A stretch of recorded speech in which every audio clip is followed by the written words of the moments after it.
রাসূল বলেছেন মুমিনদের জন্য এই দুনিয়া হলো একটা জেলখানা।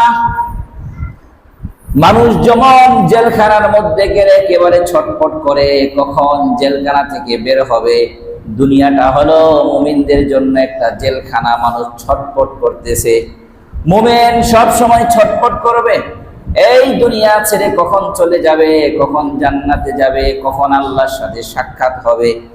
আল্লাহ কেমন জান্নাতের মধ্যে দেখবে, যে আল্লাহকে না দেখে প্রত্যেক দিন 5 বার তার কদমে সেজদা করেছে তাকে দেখে নাই, কেমন হবে আল্লাহ, ওইটা দেখার জন্য মুমিন ছটফট করে। কখন চলে যাবে দুনিয়া ছেড়ে, এটা মুমিনের একটা বৈশিষ্ট্য।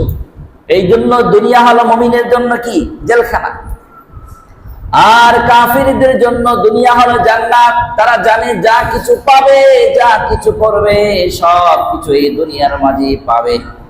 ফিফা ওয়ার্ল্ড কাপ, বিশ্বকাপ, কত নাজ নিয়ামত, দেখতে ভালোই লাগে, লাগে না?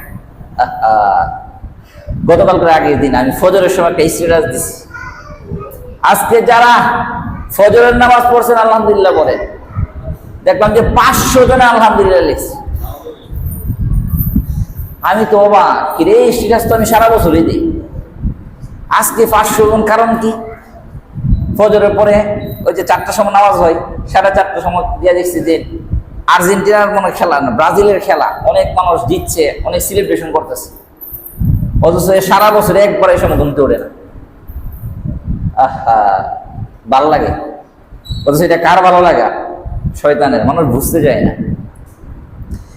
এই জন্য কাফেরদের যা কিছু আছে সব কিছু দুনিয়াতে, আর মুমিনের যা কিছু আছে সব কিছু জান্নাতে। মুমিন কখনো বুঝতে চায় না।